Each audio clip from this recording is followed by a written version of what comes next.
how we're expecting you to go about it. You find some ways to do it.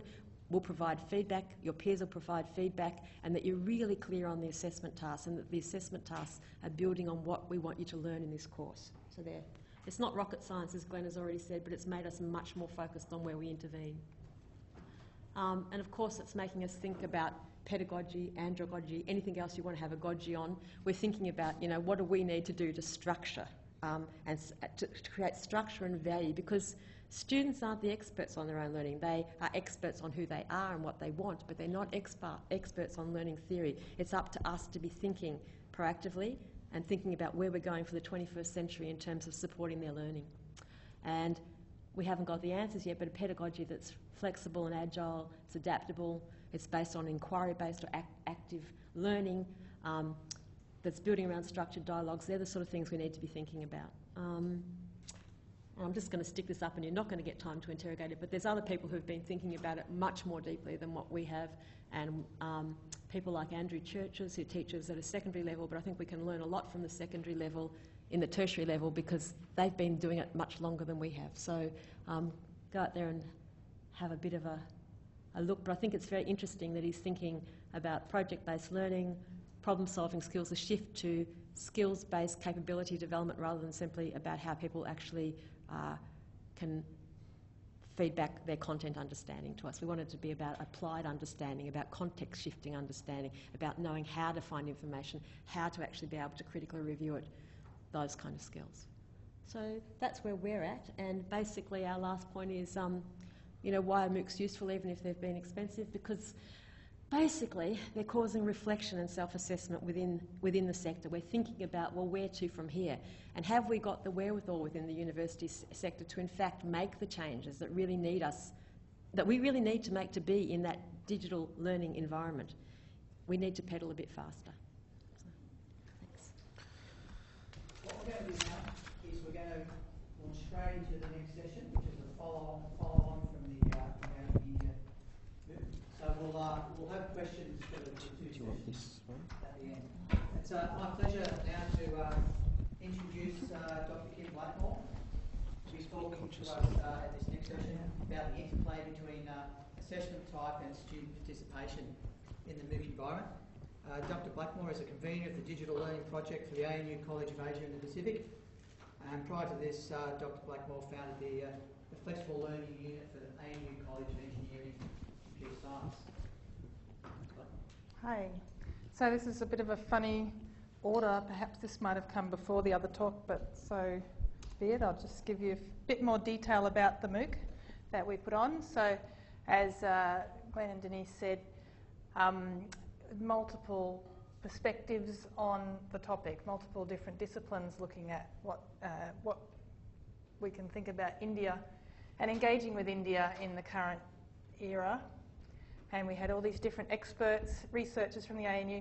It's interesting, I think, comparing the MOOC that was talked about at the beginning, which is about systems engineering, learning a particular skill set with a single well-known topic, well-developed course. This one pulling together very different topics. But it's really important from the ANU perspective because this is tapping into the research institute perspective of the ANU, established really to be working in the research space, not in the undergrad teaching space, not really in a professional context, but in an area where we've got researchers who are primarily researchers. Some of these people don't do a whole lot of teaching really. They do a lot of, some of them do, but some of them are primarily researchers and can have really big names in their own research space. What does that mean in online education? So much what's been done in online education in the past has been for students who are looking at getting credentials to get into their particular professional space. So it's really exploring what's an important part of online education, or education in general, for the ANU. So the learning outcomes are about developing students who are able to engage with those ideas and research ideas, not about, as Denise said, getting a bunch of content that they can hand over, and not even about developing a set of professional skills that they'll be able to join their organisation. But being able to have sophisticated discussions and being able to work across disciplines to join ideas and get new things out of them. So we had this regular pattern, and that was really necessary to have a weekly structure in order to get some sense of consistency where we had these various different lecturers. And so we got people, the experts coming in, giving their weekly lectures. We had the conveners giving introduction and summary videos. We had a whole lot of resources and materials for the students to interrogate. And the important learning really was involved in what's happening in this discussion forum. So in comparison to the discussion forums in many of the MOOCs where it's really just about asking questions about something that's broken, here the discussion forum was the interesting thing. This was where the learning was supposed to be happening, and so we were driving 3 different questions each week to get people to investigate the ideas. And we had we actually had 4 teaching assistants who were involved in those discussions and teaching people, taking students through the process of asking questions and responding to each other's questions, trying to model how to have sophisticated discussions and not just to cut down each other or to presume that you're giving the correct answer and so on. We did have some quiz and surveys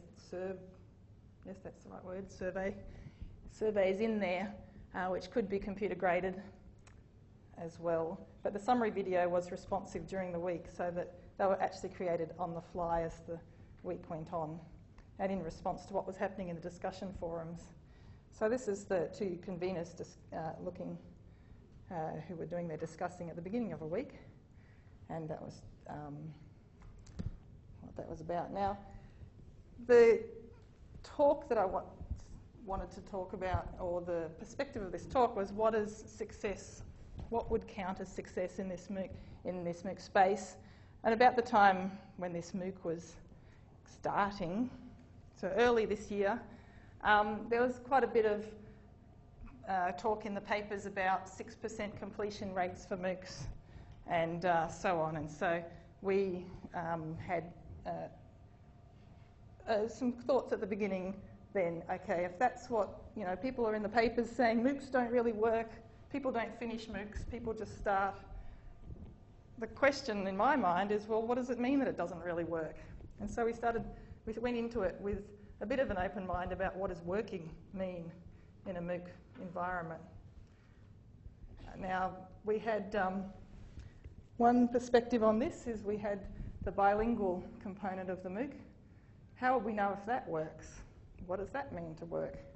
Well, we had in here enrolments. So in students' countries of enrolments, we have, you can see the largest number of enrolments here is from people in India. That's different to any other MOOC I've ever seen. Usually it's mostly from the USA, followed up by some Europe in general. There's not a whole lot of Europe here at all. That's interesting. So the survey responses here, the orange is English and the blue is Hindi. So you can see that there's a great bulk, not too surprising, I guess. The most people who chose to answer their survey in Hindi came from India, and that group of people takes you from being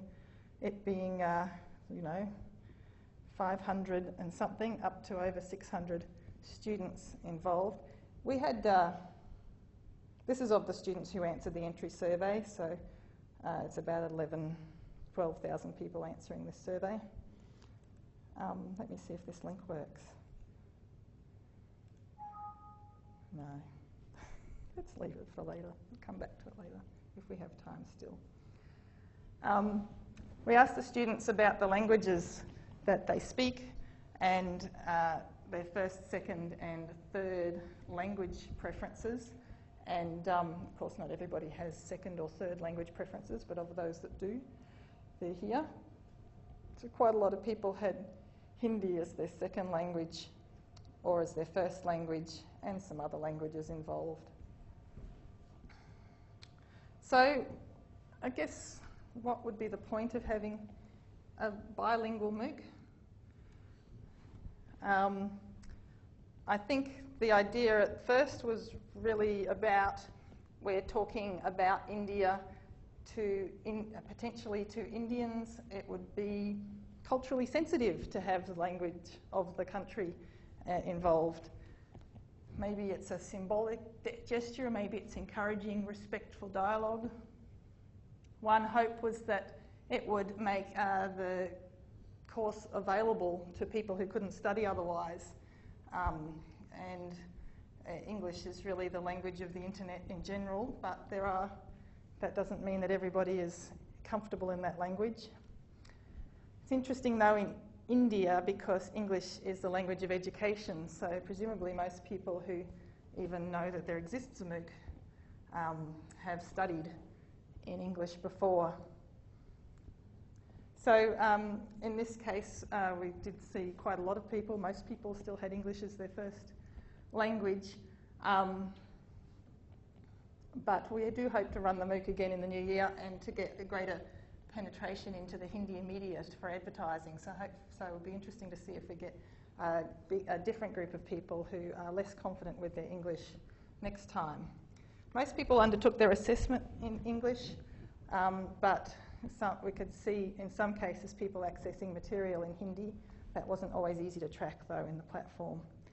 An interesting thing which we hadn't really thought about at the time was it proved to be a useful, authentic, advanced language learning experience for people. So we asked people about halfway through what were their reasons for accessing the Hindi materials, and of the replies here we have quite a lot saying because they have an interest in translation themselves, and so looking at how we'd translated things was presumably what they were really doing, or for practicing their language skills. And then the smaller number here was for understanding the course, and that was really the version or the reason that we had in mind when we thought about, well, when it was floated the idea of having it in Hindi. That's the way we thought people would be using it. The picture hasn't worked. Rats. This was a stolen picture from Mike Capel's talk this morning. You probably remember the given path and then the goat track off to the side. And the point being that for many years now, educators have been talking about student-directed learning here in the MOOC, and in other examples later on in the MOOC, we have cases where students have directed their learning differently to how teachers planned and expected the learning to happen in this course. So when that happens, how do we measure success? If we see students haven't done what we expected, but they still might have got something really valuable out of the course, and that's something we need to take on board if we're really going to take the affordances of MOOCs and seriously. So this was a quote from one of the students, presumably one of the students who answered that they had thought the MOOC was good for language learning. So there was one week where language was the focus, but most of the language was not the focus of the course. All right. So there's been a paper published earlier this year where people have, these Anderson and co-authors, examined the modes of interaction of students with MOOCs, and they classified students into being viewers who watched the videos and looked at stuff, solvers who did the assessment but didn't look at the videos, and that's not a non-zero group. There's actually quite a discernible group of students who've just gone straight to the assessment. This was in a set of computer science MOOCs, not in our MOOC, 3 iterations each of 2 MOOCs. Then The third group there is all-rounders, which is what you would think probably as proper students who watch everything, read everything and do the assessment. Collectors being students who enrolled people who just download the videos, and we don't actually know whether they watch them or not once they've downloaded them. And then bystanders who poke around a bit but don't do much.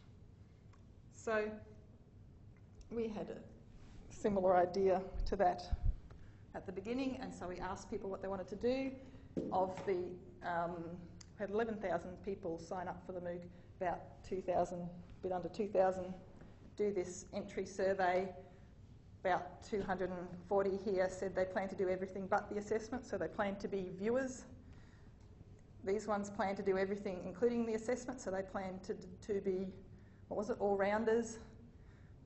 These ones plan to just poke around. These ones plan to look around and watch all the videos.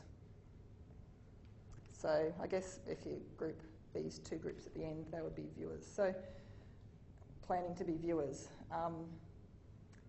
Even at the outset, students don't necessarily plan to do all the assessments. So when those published results saying 6% of the students finish the course, well, you know, that would be a subset, presumably, of the subset who plan to finish the course. And so maybe if you considered that finishing number against this, you'd have a more realistic view of what actually happened in the course. Our assessment, the way it was broken down, we'll look here at, in those types of assessment, what students actually did. So here we have the survey. We had 3 surveys in week 1, 5 and 10. So about 2,000 people did the entry survey. We're down to about 700 in the midterm survey and down to about 250, 300 at the end. We have then, this is the number of students who said they intended to do everything. We have here the number of students who did the quizzes as it went through, and you see there's a drop-off. We also have then the number of students who participated in that graded discussion. Now the grades are just for participating, they're not for how sophisticated your discussion is. You can see that number starts off lower than the surveys. It drops off, doesn't drop off perhaps quite as fast as the surveys, but it does drop off as well, and the finishing number is a bit under 400, maybe 350 people who did that. At the end we had a final reflective project which was a similar nature but going back over, similar nature, and there was a written piece of assessment and it was going back over how they reflected on their learning over the period. About 200 people did that. So the number of people who actually passed the course was just under 400. And comparing, say, to the 2,000 who planned to do everything, you might say that's, 20% completion rate, something like that. So, what do I think about that? I think it's interesting that the number of people participating in the discussion was smaller than the number of people participating in the quizzes. So the quizzes, tick a few boxes. You do have to, have read the videos or gone through the maps or the other readings that were there in order to gain the material. So you have to do something, but you don't have to put yourself out there by writing what your ideas are.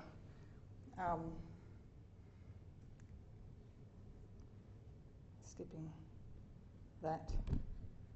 Oh, I've got myself all out of order of what I thought I was going to talk about, but anyway.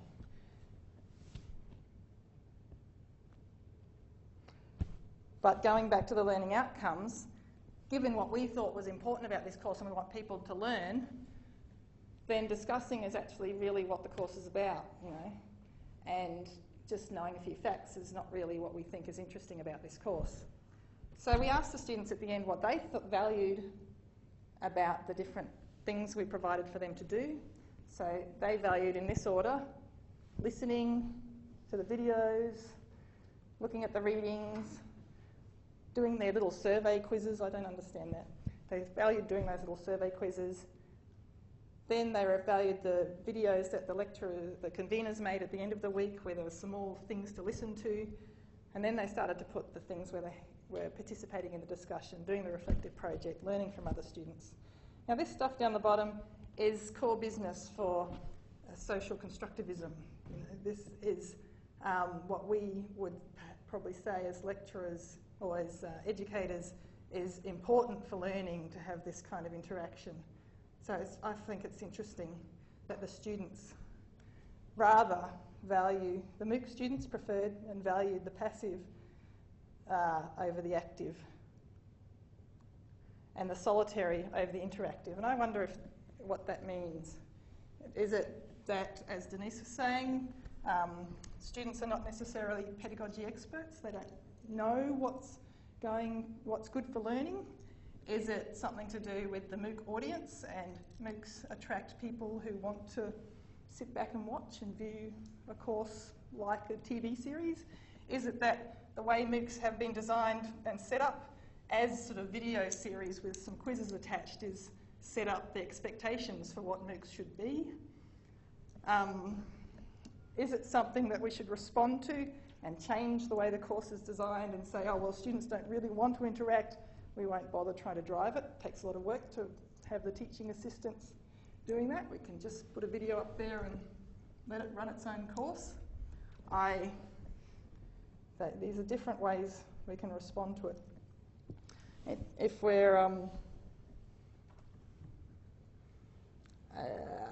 are, my instinctive response, or the response I guess that we are taking is more along the lines that taking this back, is particularly into our other courses, is not to give away this idea of interaction, but to help students to try and build in more scaffolding and more explanation so students can understand how, what's going on there and to see it. The students that did persist through, though, at the end, and then at the end wrote in text what they thought about the experiences, often did say that they were valuable and that they could see what was interesting there. So this is one student, for example, saying that they found the discussion forum was intellectually stimulating and that they were surprised by that. So, and that having these discussions was actually what helped them to make the connections. There was other quotes in there, quite a lot, about having the students from the different countries interacting was what really made the discussion so interesting and opened people's minds to the ideas so much. So I think this is one of the strengths of MOOCs and the potentials of MOOCs to allow people to cross their learning experiences, to cross countries, cross perspectives, and to open up sort of international communication in a way. Perhaps that happens when when students travel abroad, but to open up to a whole much broader audience of people who can't travel abroad in order to have this international perspective on education. Something that's lost, I think, or something that is not richly embraced if you do not have that sort of student interaction and discussion in the course. Let's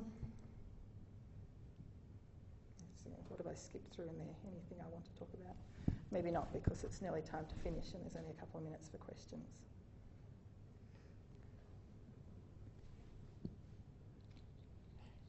Oh, this was one comment. This was about the nature of the discussions. 1,000 people discussing, or 2,000 at the very beginning, even 500 at the end is a huge number of people trying to have a discussion. And so referring to this as a discussion is really a bit of a misnomer. It's an overwhelming flood of things coming at you. The voting system that's built into the discussion forum was really designed for a Q&A, help I'm stuck on this question type of discussion, and so there's voting so that you can identify the best answers. That doesn't really make sense in the context we had, where you're trying to engage with questions and draw out more and more ideas. So I would say, rather than a discussion, the forum really, facilitate some responsive monologue. Students did respond to what other students had said before, but not necessarily then backwards and forwards and in a dialogue. Yes. But edX platform is constantly under development, and they have, in the last week or so, released a facility for creating cohorts and groups, so you could get the size of this number of students discussing with each other down to a size that's reasonable for actual discussion. So when we rerun next year, everything will be different, potentially. Okay, so that's all I think we will talk about today. I'll just leave up some of the other themes from the reflective projects about what students found useful about the course. Any questions for me or Denise or Glenn? Or afternoon tea time? The previous session or this session? I've just got a comment to make, if I may. Thank you for both of them. I really enjoyed them both. I get really intimidated and shy about participating in online discussions, and I get tremendous nerves about teleconferences as well. So you wouldn't think that, probably having seen the workshop I ran, but it could be that there are people like me, because they don't have 100% handle on the format, don't want to put a foot wrong, and the feedback loops are so kind of intangible, I prefer to not participate. Yeah. So I just watch, and I think that would probably shock people if someone like me was too shy to take part, but I am. Yeah. Which is another thing that's really hard to then capture in someone trying to measure success, because you might watch and be really learn a lot from the discussion. The fact that, but still, it's not captured in clickstreams. In fact, that's, I think, from a build perspective, I didn't actually spend any time participating in the forums, but obviously I was looking at things from a technical perspective.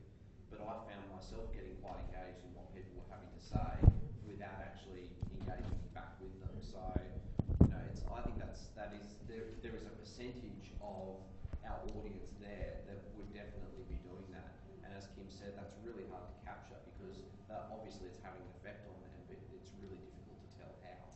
Just say that in terms of capturing, in terms of us going back into the university, that's still the issue for academic staff and students. It's two things. It might be shyness. There's something about the format, something about the pitch. Who am I in this space? What do I have to project? And it was complicated in the Engaging India one, because there was a strong sense of cultural divide. There was a lot of contestation in the Engaging India MOOC around the idea of expertise. What are Western scholars in here telling us about India for?